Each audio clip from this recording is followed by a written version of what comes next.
Kaya nga brother Toto, nung ama Kristiyano hindi na nagsisimba sa sinagoga, saan sila nagsisimba? Ito na ang sinasabi natin. Meron silang Mm. sariling church na sa mga bahay-bahay. Sabi Mm. ng Romans 16:5, batiin nyo ang iglesia na nasa kanilang bahay. Wala na sa sinagoga. Meron naman isang talata dito sa 1 Corintios 16:19, binabati kayo ng mga iglesia sa Asia, kayo binabating malapit Mm. sa Panginoon sa ni Aquila at Prisca, dati Mm. sa iglesia na nasa kanilang bahay. Wala na sa sinagoga.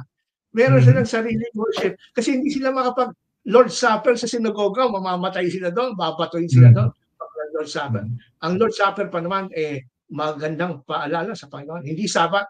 Lord's Supper ang paalala, hindi Sabat. Kung Sabat, di dapat nasa sinagoga sila.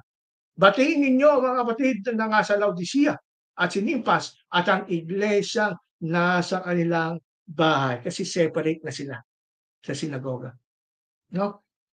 Kaya dito sa Gawa 27, this is our last verse. Ang mababasa natin, ang mga Kristiyano nagsimba sa unang araw ng Sanlinggo, which is Sunday.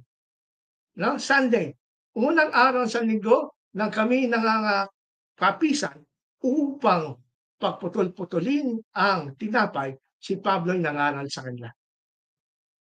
Kaya itong pagpuputol na putol na tinapay, ito napaglingkod na natin, this is the Lord's Supper, this is the Eucharist. Hindi nila magagawa ito sa sinagoga. So dahil nasa iglesia, nasa mga bahay, itong lugar na ito, binabanggit sa Gawa, bahay ito na isang mananampalataya sa Troas. Kaya pagsamba yun, huwag niyo sabihin na, bahay lang yan, hindi yan church. Hindi, ang church na sa panahon ng Kristiyano, bahay. Inaamin ba ng mga Sabadista na pagsamba ito? Yes. Sabi ng inyong Andrews Study Bible, sa page 1452, sabi ng inyong mga Sabadista scholar, binabanggit sa Acts 27, ang unang araw ng linggo, tulad ng ilang pang talata sa Bagong Tipan. Karamihan sa mga ito ay tumutukoy lamang sa unang araw bilang araw ng pagkabuhay na maguli ni Kristo. Ito lamang ang tanging tuwirang pagbanggit sa Bagong Tipan tungkol sa aktwal na pagtitipon ng mga Kristiyano sa unang araw ng linggo.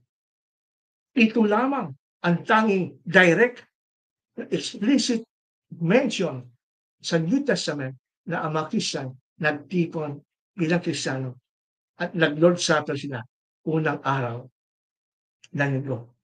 Tanong, nasagot po yung tanong natin, Brother Toto, na ang Kristiyano ba ay nagpatuloy silang pangili ng Sabat sa Bagong Tipan? No.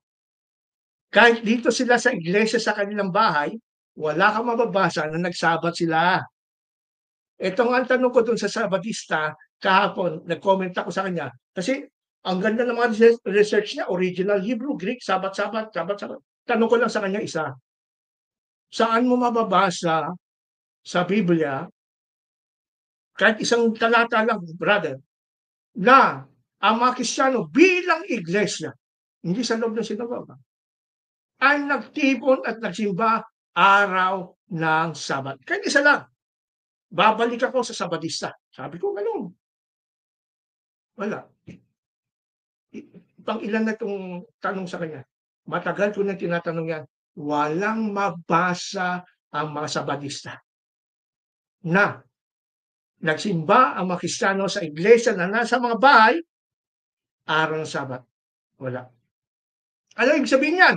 Ang ibig sabihin lang yan, yung pagsisimba nyo ngayon sa inyong sariling simbahan, ngayong mga Sabadista, modern day, modern time, sa ating panahon, walang basihan sa Biblia.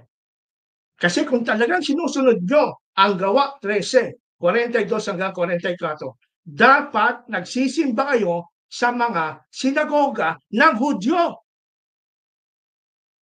Bakit kayo nagsisimba sa sariling simbahan? Anong basihan nyo sa New Testament na ang mga Kristiyano na bilang iglesia nasa kanilang bahay ay nagsabat? Wala. I'm sorry.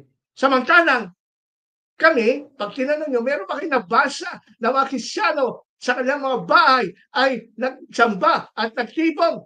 Ito pa mismo at nire-recommenda ng inyong sariling Seventh-day Adventist commentary. Ito lamang ang tanging talata, Acts 27, na binanggit ang tungkol sa aktwal na pagtitipon ng Kristiyano unang araw ng linggo. Challenge mga Sabadista. Tapatan ninyo itong Acts 27 ng mga Kristiyano. Therefore, mas biblical po kami kaysa inyong mga Sabadista. Wala kayong basihan na ang pagsimba ng Kristiyano ay Sabado bilang church. Yung palusot ng isang Sabadista, kasi wala pang church na panahon ni Paul. Lokohin mo, lolo mo. Binasa natin iglesia na sa kanilang bahay. May iglesia na sa bahay, hindi sila sumasamba. Ba't wala ni minsan nabanggit doon na araw ng Sabat? Kasi nga wala nga, hindi nga Sabat. Ang Sabat nasa sinagoga ng mga Hudyo na later on, tinawag ni Juan sa Apocalypse na sinagoga ni Satanas. Pag sinabing sinagoga ni Satanas, kahit nagsasabat pa yan, kahit maligtas pa yan sa Sunday lang, no, sinagoga pa rin sa Satanas yan.